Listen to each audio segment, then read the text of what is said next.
Hi there and welcome to Edale in the beautiful Peak district of Northern England, and today we are joined by the legend himself, Hans Rey.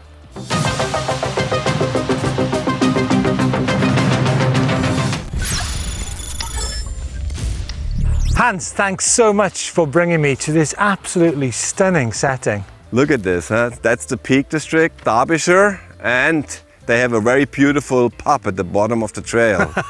And they also have this. Now, me and Hans are currently stood on the infamous A-list natural trail, Jacob's Ladder, and coming up on the channel in the next few weeks is a challenge that me and Hans have set. Can we actually get up there clean and in one go?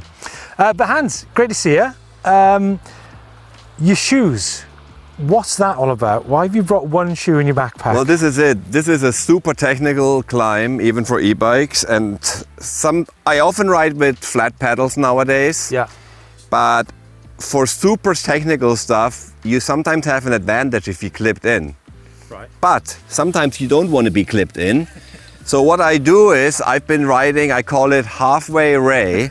I've been riding one clip pedal and shoe and one flat pedal and shoe, and I have my leading foot clipped in, right. And it helps you really to do that stroke when you have to pull. And for technical climbs, it's awesome. And if need be, I'll have to put those on. Always the strategist. So I'm just trying to get my head around this. So I guess, and if you've got like a step, then you're going to get that pull as well to get you maybe up over a double step, which comes on top of it. Yeah, I mean, it looks and sounds funny, but I really think it's the best of both worlds. And I can highly recommend it to people who are into technical riding. Yeah. I mean, I wouldn't necessarily do it for cross-country racing, but you know what it's also good for? People who want to learn to be clipped in. Right. Because you... I mean, I would love to learn that. I mean, I've tried for 20 years. Because if you have those pedals with one side like this, you can never find them, and it makes it harder even.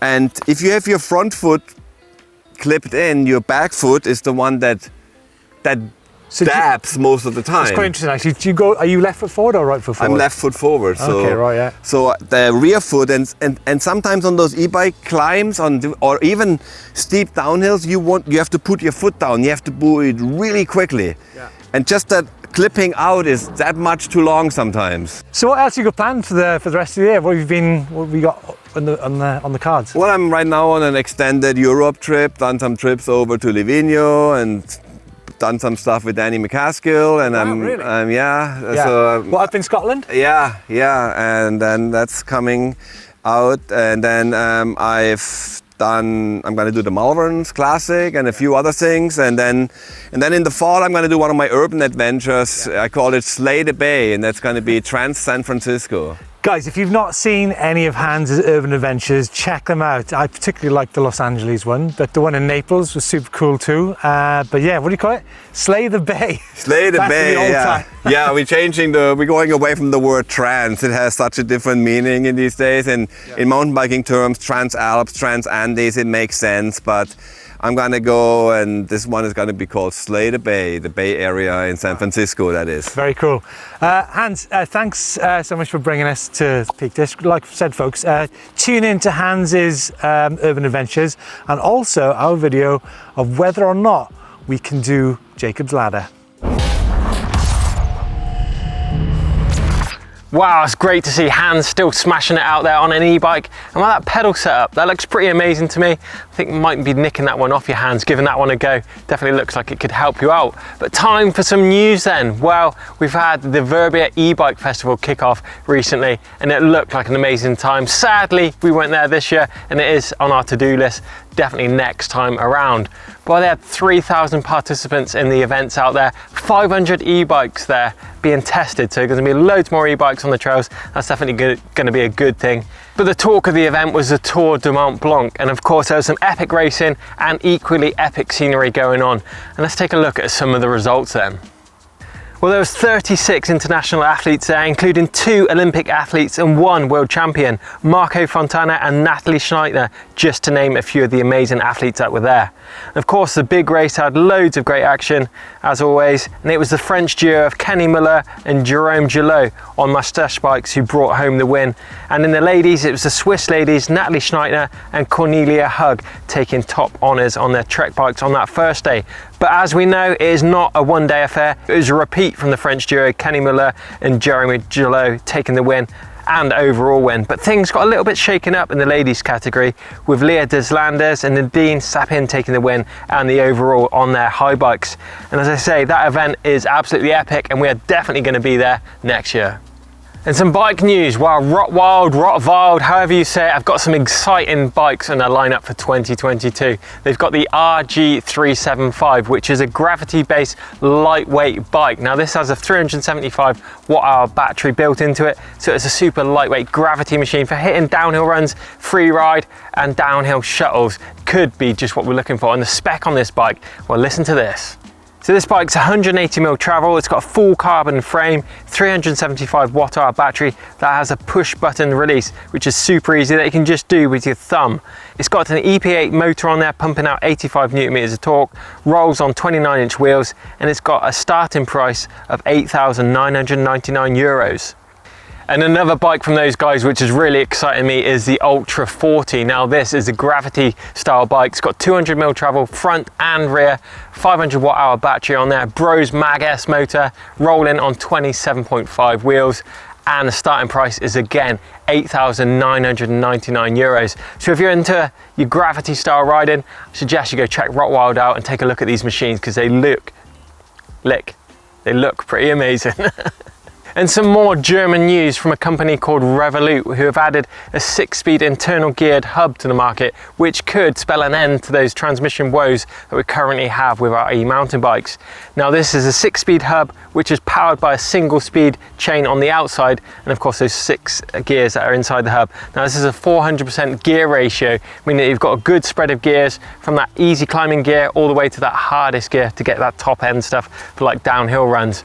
It's got helical cut gear teeth on there, which means it's going to be super quiet and run really smoothly too. Now the weight of this thing is 2.1 kilos, and it's powered, well, it's activated by a grip shift style shifter, meaning you twist half the grip to select those gears. And the neat function about this hub is that it's got a hold function on there, so if you get on a steep climb and you can't make it, if you let go of the brakes, the bike will actually stay there. It's kind of like a handbrake system, so it locks the transmission. It has got a neutral button on there if you do need to deactivate it to let the bike move, which is pretty cool and could help you out on some of those technical climbs where you get a bit out of your comfort zone. Now before we talk about what's coming up on the channel this week, I suggest you head to the EMBN merch shop. We've got loads of cool product in there, like this EMBN core sweatshirt, shorts, anything EMBN related is all in that merch shop, and it's a great way of supporting us here on the channel and making those videos for you guys to enjoy. And talking of videos for you guys to enjoy, on Friday, Steve is taking a look at what cube bike should you choose. Should it be the short travel or maybe the longer travel option? And Steve definitely going a bit in depth on that one.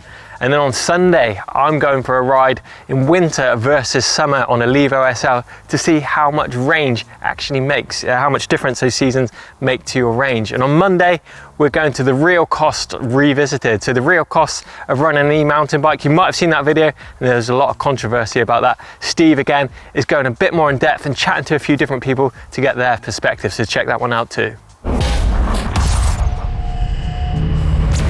Okay, time for tech of the week, and I'm going to introduce the new Kids Ride Shotgun Pro Seat. Now we've got a full video coming out on this soon, but I wanted to touch base on it quickly in this week's show. And as we know, e-bikes are amazing for taking kids out for your rides and letting them experience a trail. And there's no better way on an e-bike than having your kid between your arms, railing those turns, getting the wind in their face to really let them experience the ride. Now this seat, what I like about it is zero contact on the frame, meaning that it's not going to damage any of your paintwork, and it's really easy to get your hands in there, particularly on some of those bikes where you've got that top tube mounted power button on there.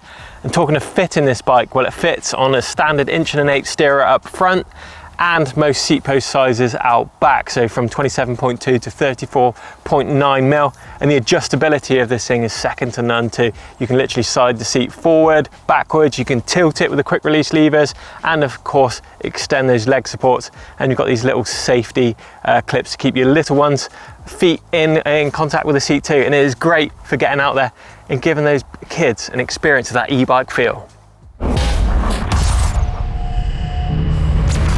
Okay, it's time to go out and about to see where you guys have been riding on your e-mountain bikes. And we've got some great entries in this week. And first up is Nick here with his B-Twin Rock Rider 6.3. He's out in Mount d'Or, France. Looks like he's got a bit of a home build going on with this one. Bafang motor mounted down low there. Panniers on the go. Looks like an epic trip up in the mountains. It's great to see those home builds getting out there too. Next up, we've got Matt here in Honolulu in Hawaii in a Specialized Turbo Levo. Nice mix of urban and natural stuff going on there. That bike looks great. It's one of the older Generation 1 Levos there, but yeah, still a great looking bike. Nice. Whoa, look at this. This is one of the best shots I think we've seen here on the show. Overlooking that bay, this is Christian on his Commensal Metapower SX out in Lofoten in Norway. Perfect weather out there, exploring the mountains with his brother. And I mean, that shot is absolutely epic. I can't believe the amount of elevation you've got there. Yeah, it looks like an amazing trail going down from there too. Nice. Next up, we've got Sean here of a Specialized Turbo Levo Comp 2020 and a 2021 model. He's out in the hills of North Cairns in the Paygroves Forest by an old watchtower. Now, those bikes look great. Exploring the Paygroves Forest with my Welsh pal Efron, a great 200 meters climb at 10% average in just 2 kilometers. So I'm taking you spent a load of battery out, and that looks like an amazing day out. Then we have Darion here with his Canyon Neuron. He's out in Andalusia, Spain. Only delivered a week ago, so out checking out how far I can ride with the range that I have. He's done 55 kilometers, 1,100 meters climbing with 3 bars remaining. So yeah, nice work with that. And last bike in Where in the World is coming from Sean with a YT Decoy and a giant E-Trance. He's out in Sail Mountain, Revelstoke, BC, Canada. Steep, janky downhill trail in the morning. Hot summer temperatures, and stopped off at a lake for a dip too. And that, I've never been to Canada, but that shot screams Canada at me. A bit of North Shore, nice dry trails, those firs, I want to be there. But if you've got any of those videos or pictures you want to send in to us here on EMBN, make sure you use the uploader, and the details for that are up on screen now. Okay, rounding out with my favorite part of the show, it is bike vault time to see whether you're going to get a nice or a super nice on your Pride Enjoy. And kicking things off, we've got James here with his Focus Jam Squared. He's out in Dalbeatty Forest, taking an analog bike friend out for a taste today on the e-bikes. And safe to say, he was converted to e-bikes at the end of the day. So that's another rider on e-bikes, so that's super nice. But that shot as well, I think is super nice. Looks amazing with all that moss and stones, and just looks, yeah, a green, lush summer shot. Nice one, James. Next up, we've got Ben here with a Lapia E-Zesty. He's out in Delamere Forest in Cheshire, getting lost in the office. And that looks like a good day out in the office to me. Again, a great looking bike, great backdrop, that lake, green reeds and water, and yeah, amazing shot. Another super nice. Whew. The level of these shots is absolutely amazing. And this one from Rich with his Trek Rail 7, which he's done a few modifications on, is looking great too. He's got race face carbon bars on there, 1-up pedals, EDC tool mounted in the steerer, ergon saddle. He's out on Sumas Mountains in Abbotsford, BC, Canada. Local mountain, just a short drive from my doorstep, double black, smooth flow and tech climbs. 3 laps and the battery is usually done, but yeah, absolutely epic shot. Blue sky, that paint job on the Trek, I think looks absolutely amazing. Kind of merges in with the shot as well, that backdrop. Another super nice. Whoa. So this is James with Canyon Spectral on. He's out in Betsy Coed out in Wales. Solo ride, why wouldn't you stop in a rest spot like this? Dunking your bike in the water there on the edge of the lake. Love a bit of lake shot. Just a bit muddy for me, that shot just on the edge. Kind of takes it away. If it was sandy, I think that would be a super nice, but I'm just going to give you a nice for that one. And next up, we've got Greg here with his 2019 YT Decoy. He's out in Summers, Connecticut in the USA, riding what others just can. And looking at that trail, I wouldn't fancy taking an analog bike up there. It looks loose, rocky. It's not slate, but it kind of looks similar to what we have here in the UK, but I wouldn't fancy riding up there. I'd certainly be pushing on a standard bike, but the e-bike certainly changes the game. But Bit of a funny angle going on that shot. I kind of like it, but I'm just going to give that one a nice 2. Right, we've got Jens here with his Specialized Levo Comp 2021 model out in Blastein in Germany. Longed out on the trails in muddy conditions. So you've done a few little mods on your bike there. Got the ergon grips on the go, some Magura brakes on the front and back. It's a nice shot, you're high up in the hills. Doesn't look super muddy, not as muddy as we get here in the UK, but I'm going to give that one a nice 2. Right, the final shot in the bike vault is from Chris with a Scott Ransom E-Ride 910 on his home trail, working on his skills. It's a nice looking bike that as well, so you've done a few mods on there, got the Crank Brothers stamp pedals. I think that one has got to be a nice 2, so it leads me on to what is going to be taking the bike of the week. And I think for me, that first shot with James with his Focus Jam Square down Dalbeatty Forest is an amazing shot. Nice colours, nice bike.